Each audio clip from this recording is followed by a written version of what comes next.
नमस्कार, crime news में आपका स्वागत है। मैं हूं आपके साथ सिरांधा शेखर। शुरुआत बड़ी खबर के साथ करेंगे। न्यूज 18 की खबर का असर हुआ है। जी हां, न्यूज 18 की खबर का असर गोपालगंज के मठिया गांव में हुआ है, जहां पर छापेमारी की गई है। 2 दिन में 6 संदिग्ध लोगों की मौत के मामले को लेकर यह छापेमारी हुई। 2 युवकों के आंख की रोशनी भी गायब हुई है और इसी मामले में छापेमारी की गई है। जहरीली शराब से मौत की आशंका जताई जा रही है। जहरीली शराब से आंख की रोशनी गायब होने की भी आशंका जताई जा रही है और इसी को लेकर यहां पर छापेमारी की गई। उत्पाद विभाग पूरी तरह से एक्शन में नजर आया है। मठिया गांव में छापेमारी की गई है। तस्वीरें आपको दिखा रहे हैं न्यूज 18 बिहार झारखंड पर। एक्सक्लूसिव तस्वीरें आप देख पा रहे हैं। ये गोपालगंज के मठिया गांव की तस्वीर है, जहां पर छापेमारी की है उत्पाद विभाग की टीम ने, क्योंकि आशंका यह जाहिर की जा रही थी कि 6 लोगों की जो मौत हुई है और कुछ की आंख की रोशनी गई है, वो जहरीली शराब के पीने की वजह से हुई है। और इसी को लेकर गोपालगंज में दबिश दी है उत्पाद विभाग की टीम ने। साथ में आप देख पा रहे हैं पुलिसकर्मी भी यहां पर मौजूद और पता लगाने की कोशिश यही की जा रही है, क्या यहां पर शराब बनाई जा रही थी जिसको पीकर कुछ लोगों की मौत हुई और कुछ की आंख की रोशनी गई है। ये देख सकते हैं, तस्वीरें हम आपको दिखा रहे हैं। न्यूज 18 ने दरअसल इस खबर को प्रमुखता के साथ दिखाया था, जिसका असर भी हुआ और उसके बाद एक्शन में है उत्पाद विभाग।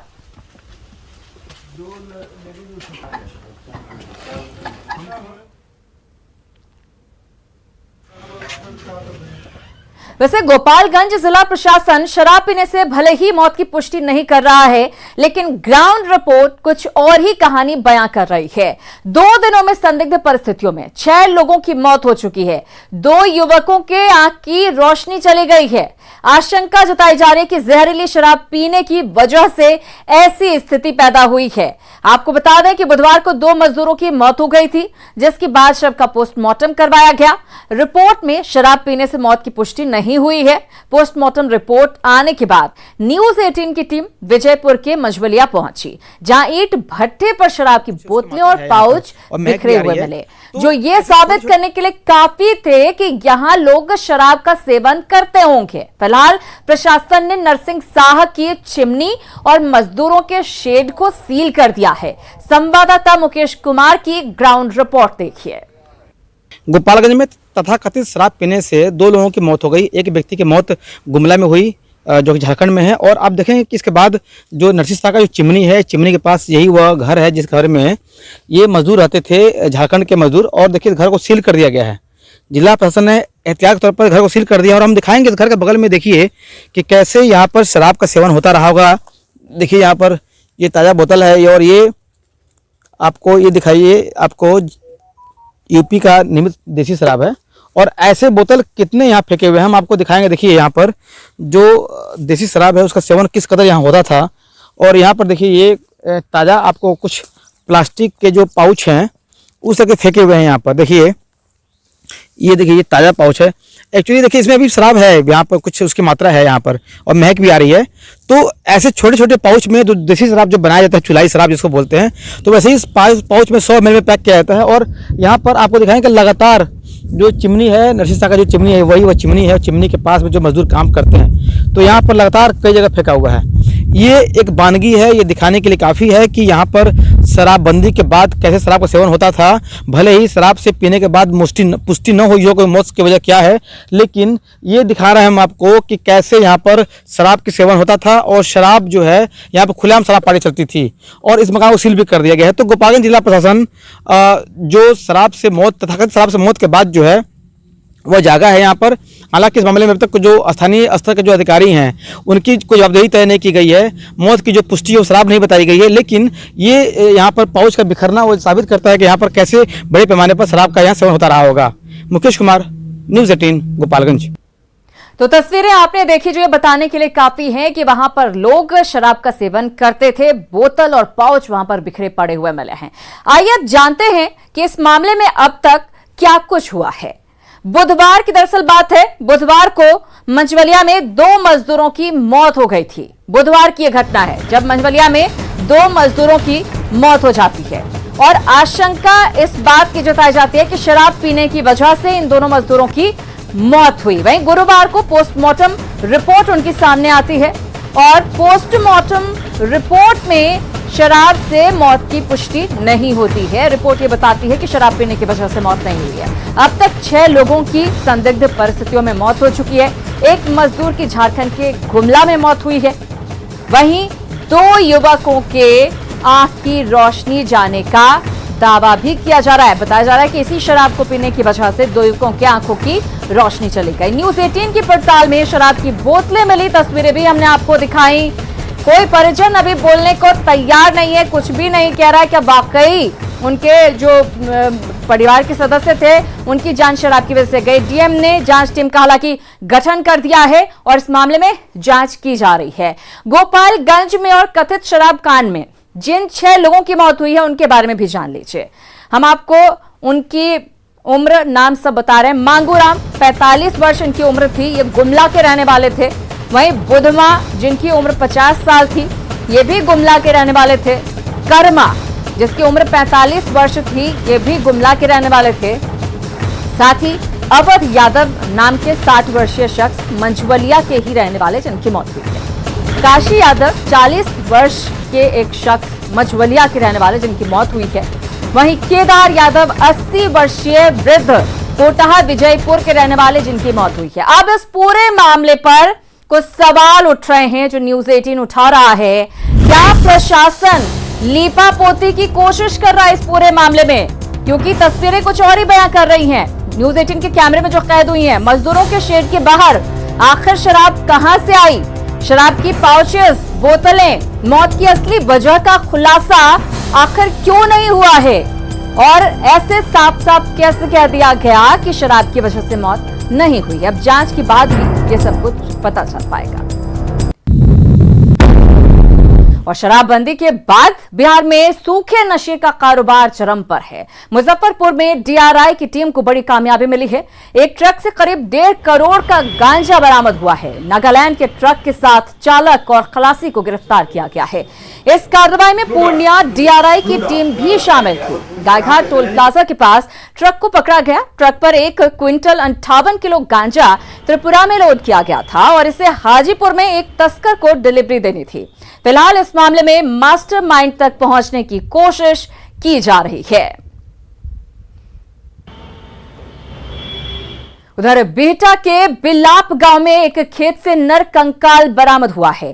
कंकाल के पास ब्लू कलर की जीन्स और एक काला जैकेट भी रखा हुआ था। ग्रामीणों ने नर कंकाल मिलने की सूचना पुलिस को दी। पुलिस ने नर कंकाल को जांच के लिए फॉरेंसिक लैब में भेज दिया है। और खबर बेतिया से है, जहां पुल के नीचे ट्रक ड्राइवर का शव मिलने से सनसनी फैल गई। मृतक यूपी का बताया जा रहा है, जिसकी पहचान मोहम्मद रिजवान के तौर पर हुई है। मौके पर पहुंची पुलिस के मुताबिक मृतक चालक नरकटियागंज के पकड़ी ढाला से सामान लोड कर मथुरा जाने के लिए निकला था, लेकिन रास्ते में ही उसकी हत्या कर दी गई। ड्राइवर के शव के पास से छोटा गैस सिलेंडर, बर्तन, कंबल बरामद किए गए हैं। पुलिस ने पूरे मामले की जांच के बाद जल्द खुलासे का दावा किया है। लग रहा है कि डेड बॉडी को कहीं और हत्या कर यहाँ फेंका गया है। मामले की जांच की जा रही है। कुछ उसके पॉकेट वॉकेट से मिला है सर? हाँ, एक मोबाइल मिला है। मोबाइल को देखने से कुछ और पता चलेगा कहाँ का है, क्या नाम है, ये सब। उधर छपरा के सोनपुर में भी एक शव मिलने के बाद हड़कंप मच गया। मृतक का नाम अमोद कुमार बताया जा रहा है, जो कल सुबह से ही लापता था। आज सुबह भरपुरा वर्मा चौक से आगे पूर्वी अंडरग्राउंड के खेत के पास शव बरामद होने के बाद पुलिस जांच में जुट गई है। वहीं स्थानीय लोगों ने युवक की दूसरी जगह हत्या कर शव को फेंकने का आरोप लगाया है। घटनास्थल के पास से मोटरसाइकिल और खून लगा हुआ पत्थर बरामद किया गया है। शव मिलने के बाद स्थानीय लोगों ने काफी हंगामा किया। घर से 7:30 बजे करीब निकला है। अच्छा।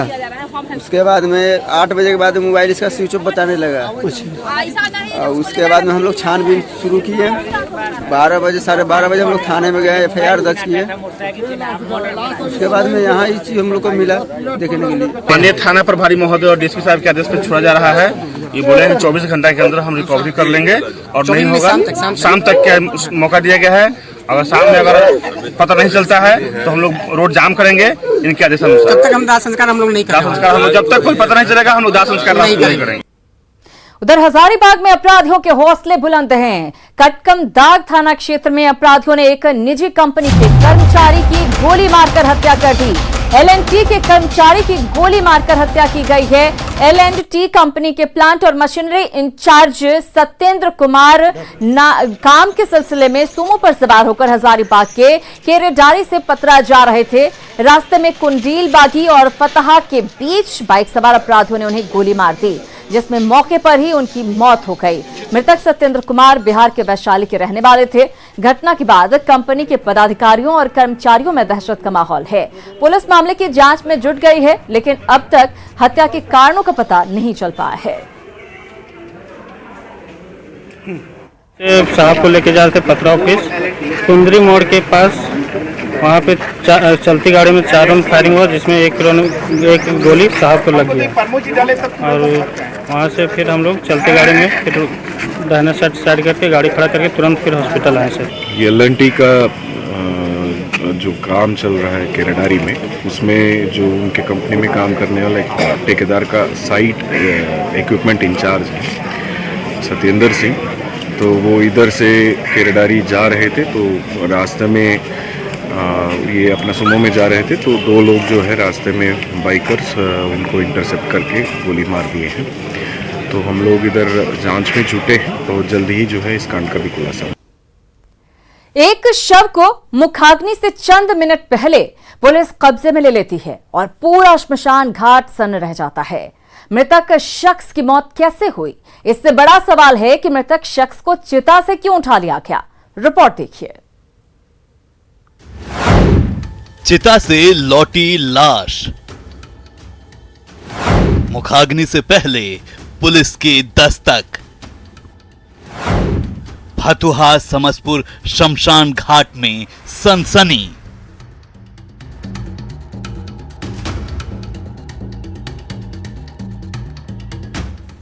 पटना में चिता से लाश लौट आई। तस्वीरें देखिए। अंत्येष्टि के लिए चिता पर लेटे एक शव को पुलिस उठा रही है। पुलिस की कार्रवाई से पूरे शमशान घाट में सनसनी है। किसी को कुछ समझ नहीं आ रहा कि आखिर माजरा क्या है। क्यों मौत के बाद भी मृतक को चैन से मुखाग्नि नहीं देने दी जा रही है। पूरे मामले को तफसील से समझाएंगे, लेकिन पहले ये तस्वीरें देखिए।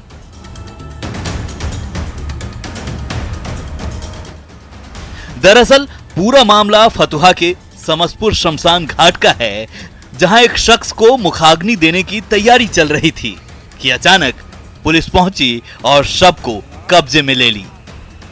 पुलिस ने शव को नालंदा मेडिकल कॉलेज पोस्टमार्टम के लिए भिजवा दिया है।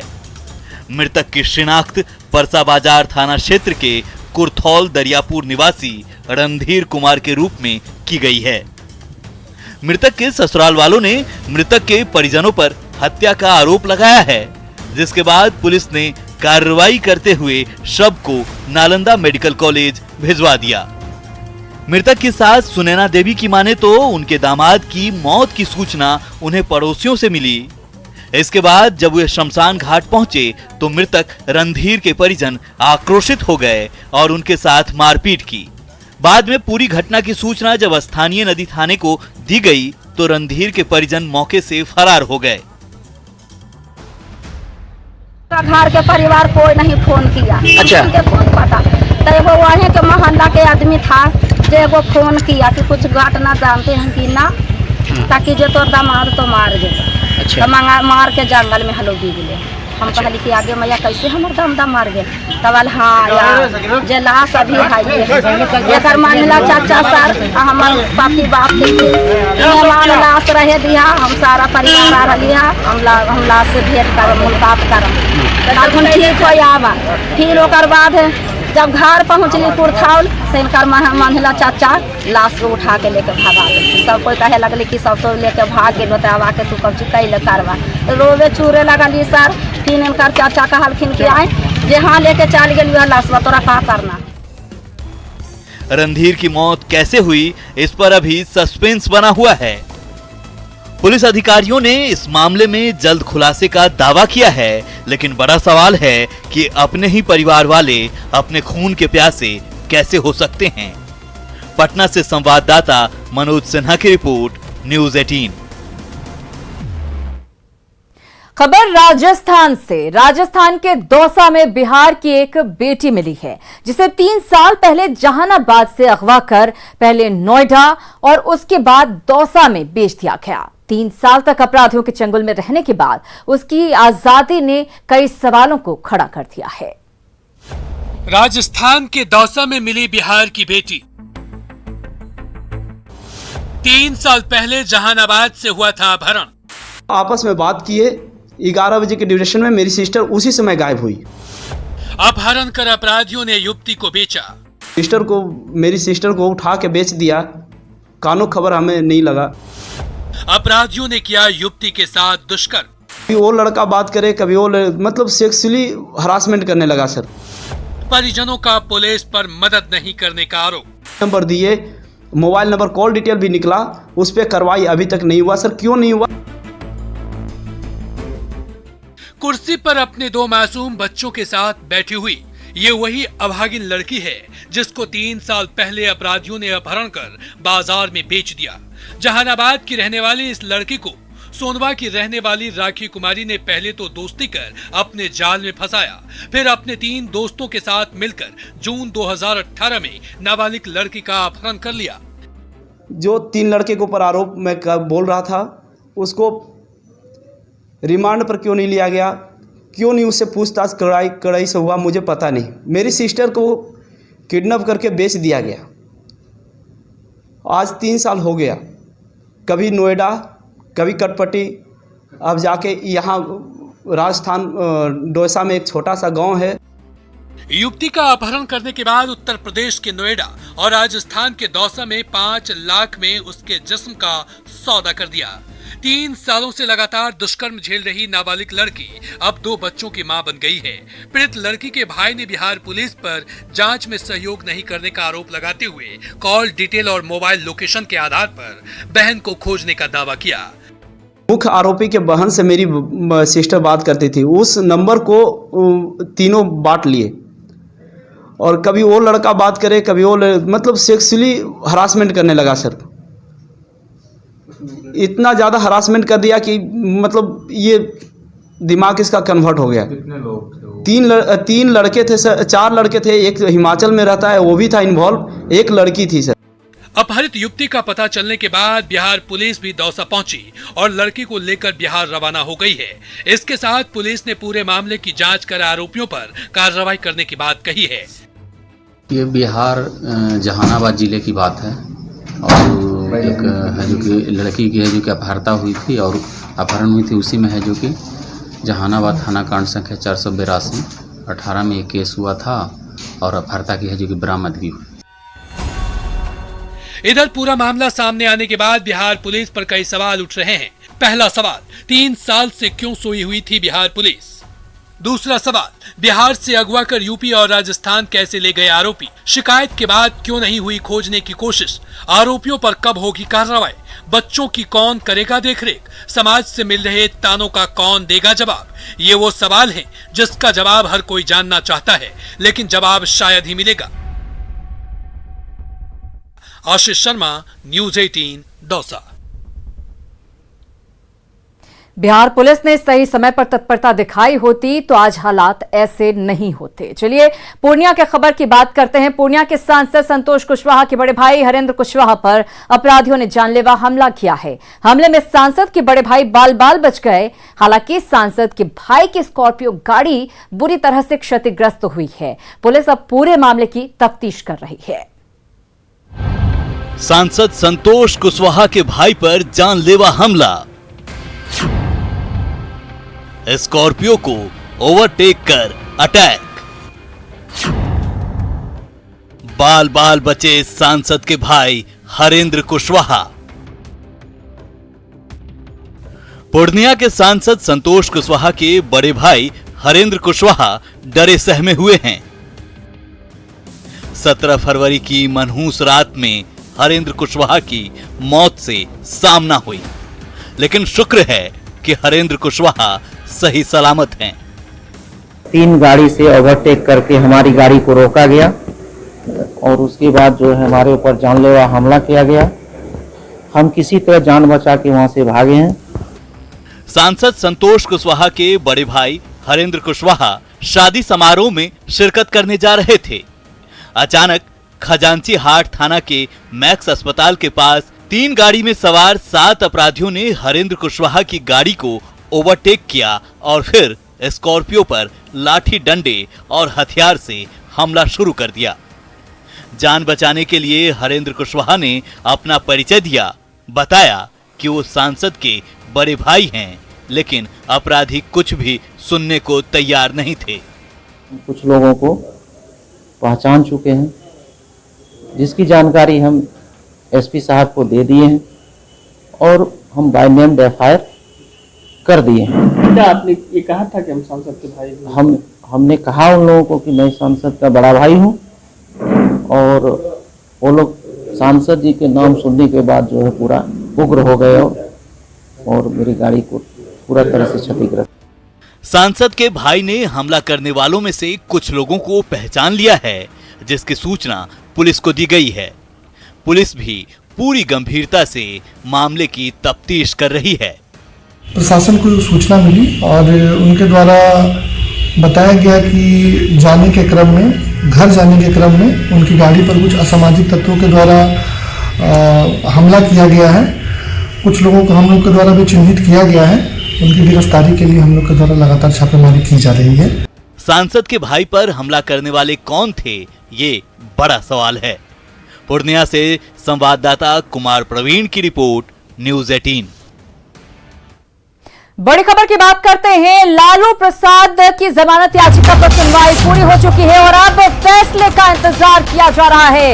लालू प्रसाद की जमानत याचिका पर आज फैसला आ सकता है। थोड़ी देर में फैसला आने की उम्मीद जताई जा रही है। इस पर सुनवाई हो रही थी और इस सुनवाई को पूरा कर लिया गया बताया जा रहा है और बस इंतजार इस बात का कि आखिर इस मामले पर फैसला कब आता है। थोड़ी देर का इंतजार और ये पता चल जाएगा कि क्या लालू प्रसाद को इस बार जमानत मिलेगी या फिर अभी भी लालू प्रसाद को जेल में ही रहना होगा। दरअसल लालू प्रसाद के वकील की तरफ से यह दलील दी जा रही है लगातार कि उन्होंने अपनी आधी सजा पूरी कर ली है और इस बिना पर लालू प्रसाद को जमानत दी जाए। लेकिन सीबीआई ने कई बार अपनी तरफ से जो रिपोर्ट पेश की, सीबीआई ने कई बार वक्त मांगा कि हमें और वक्त की दरकार है। देखना यही होगा कि क्या लालू प्रसाद को आज जमानत मिलती है। सुनवाई पूरी हो चुकी है और अब फैसले का इंतजार किया जा रहा है।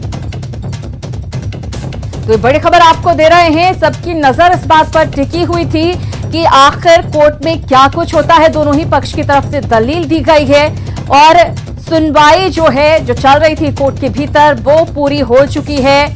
बहस समाप्त हो चुकी है लालू प्रसाद की जमानत की अर्जी पर। अब इंतजार फैसले का है।